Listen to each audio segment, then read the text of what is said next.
Today we are going to explore first-degree equations, those math problems where we have a single unknown, and we want to discover the value of x. What is a first-degree equation? A first-degree equation is like a balance that is in equilibrium. What is on one side of the equal sign must be the same as what is on the other side. For example, x plus 3 equals 7. This means that if you take an unknown number called x, add 3 to it, you get 7. Your job is to figure out what that unknown number is. Why is it called first degree?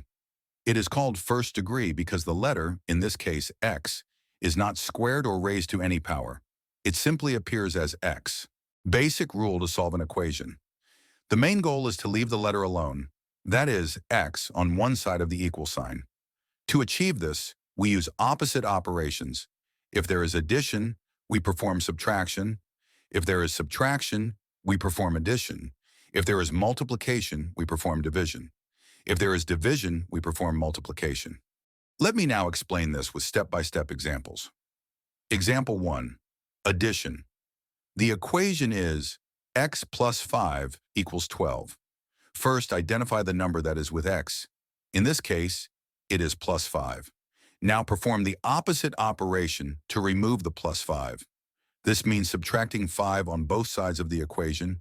X plus 5 minus 5 equals 12 minus 5. Solving this operation, we get x equals 7.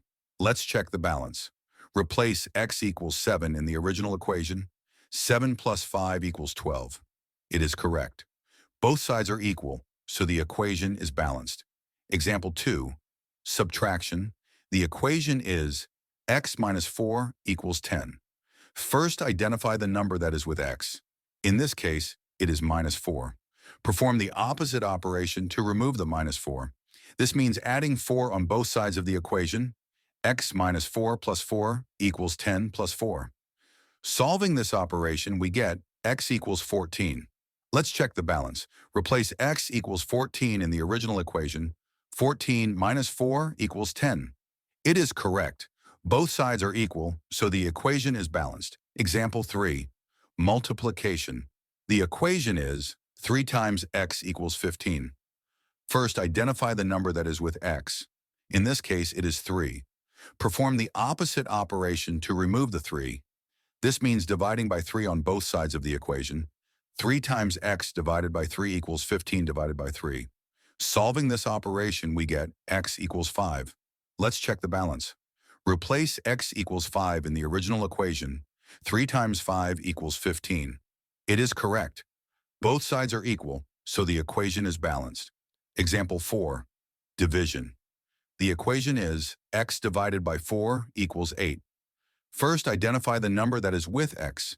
In this case, it is 4 dividing x. Perform the opposite operation to remove the 4. This means multiplying by 4 on both sides of the equation. 4 times x divided by 4 equals 8 times 4. Solving this operation, we get x equals 32. Let's check the balance.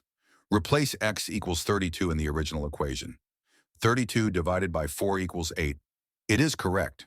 Both sides are equal, so the equation is balanced. Combined example, using multiple operations, the equation is 2 times x plus 5 equals 15. Step 1. Remove the plus 5. To do this, subtract 5 on both sides. 2 times x plus 5 minus 5 equals 15 minus 5. This gives us 2 times x equals 10. Step 2. Remove the 2. To do this, divide by 2 on both sides. 2 times x divided by 2 equals 10 divided by 2. This gives us x equals 5. Let's check the balance. Replace x equals 5 in the original equation. 2 times 5 plus 5 equals 15. 10 plus 5 equals 15. It is correct. Both sides are equal, confirming that the equation is balanced. What did we learn? We can always check if our answer is correct by replacing the value of x in the original equation. If both sides are equal, it means the equation is balanced. Solving equations is easier if we follow the steps and use opposite operations. I hope this explanation has helped you understand math in a clearer and simpler way. Remember, with a little practice and the right attitude, you can master any topic. If you enjoyed this video, don't forget to like, subscribe to the channel, and activate the bell so you don't miss any of our classes.